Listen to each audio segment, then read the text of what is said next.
that was my exodus for the public school system.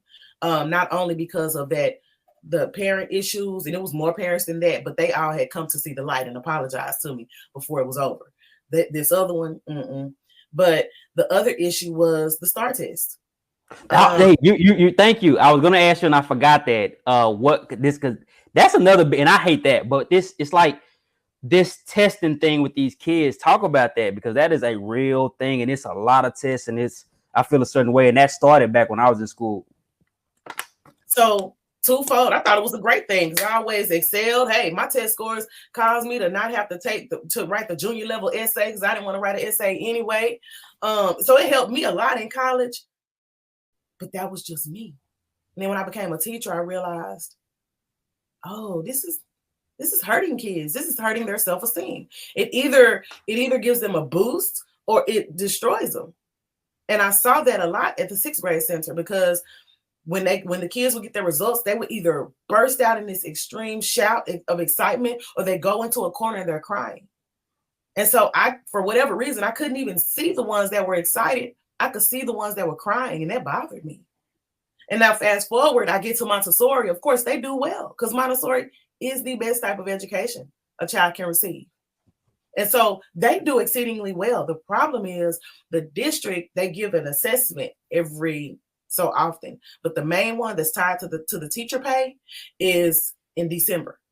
And if those kids are not testing on a certain level and haven't mastered certain state standards, they will refer to as the TEKS. If they haven't mastered that by then the district sends reinforcement in as though the teacher can't teach. It interferes with the scope and sequence of Montessori, because it's certain stages and it's certain ways and it's certain times that children are ready to learn certain lessons. So the Montessori materials should not be used as manipulatives to support your lesson. That's not what that is. It is a curriculum, and it is a material that you should use as you're teaching the Montessori curriculum. But with the pressure from the state like that, what teachers end up doing, and I'm guilty, I did it when I was teaching 4th and 5th grade, because we had 6 different STAR tests to cover, and we better have a certain score by a certain point, or we're going to get all this interference. And so that interferes with the truth of Montessori. Because the way we operate, if you leave the kids alone, if you stop the interference, and if you stop trying to determine when they should know what and just let them naturally do it, by the end of the year, they are where they need to be. And they understand it with a much deeper understanding than traditional learners. Now, would that ever be allowed? You know, the big district, a public school, would it ever be allowed where to kick and learn at their own pace? Let's be honest. So I left because I got tired of fighting that fight. Like, I'm the type of person, I mean what I say. Like, I mean what I say, and I say what I mean, and I do what I mean, and I do what I believe. And so, I mean, after talking to Blue in the face, you be in staff development meetings that are complete oxymorons. I'm not okay with that. And you're literally in the meeting, you're trying to ask the presenter, okay, so how do you suggest, like, how can we marry the two? And they're trying to convince us that this is doable. No, it's not. Not if y'all won't leave us alone. No, it's not. Because you're trying to. So, in my opinion, if a district is going to allow Montessori schools, leave them alone. Give them some sort of immunity. Give them some sort of exemption if you really want it to be Montessori. And so that's why here at Lion of Judah, we're not doing standardized tests. We will give an assessment. You know, we do use what the typical private schools use, because you want to have some sort of measure to be able to prove that children are competent in certain things. But I don't put that level of pressure on my teachers or the students. I don't care what it looks like. I know you're learning. So let's talk about it. The Lion of Judah Montessori, talk about a year you finally opened it. I don't know how, if it was I don't know how it was a process to open it, but what was your core philosophy in opening it? How has it been? What have you learned during this process? I'm sure quite a bit. Yeah. So I'm very passionate about children's learning, but I'm also passionate about how they feel while they're learning. I'm passionate about how parents feel when they drop their kids off. How can you go to work and work with a clear mind if you are not confident and comfortable that your child is safe, that they're going to be happy and loved on, that they will be heard and seen? Because I don't know about you, but I felt like my kids were just a number.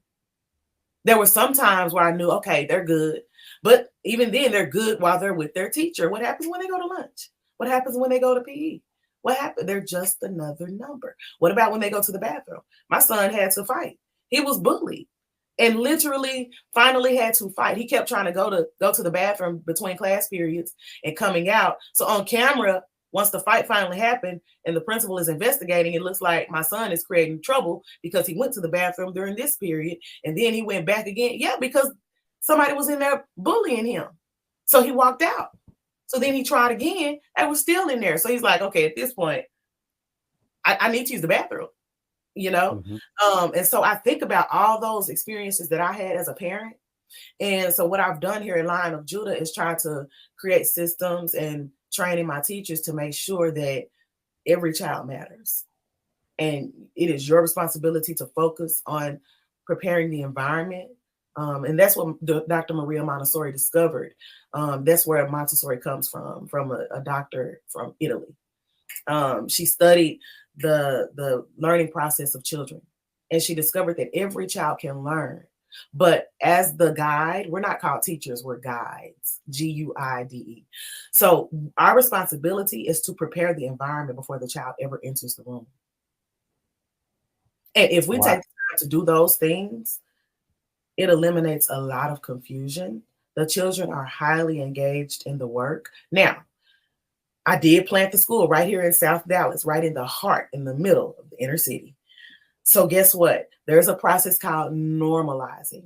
And what that means is when they first come in, of course, they may be a little loud. They may be a little disorderly, but that doesn't mean they can't learn how to tone it down. It doesn't mean they can't learn how to handle the materials properly. It doesn't mean they can't learn how to clean up after themselves, just home training and things like that. So what I wanted to do was level the playing field.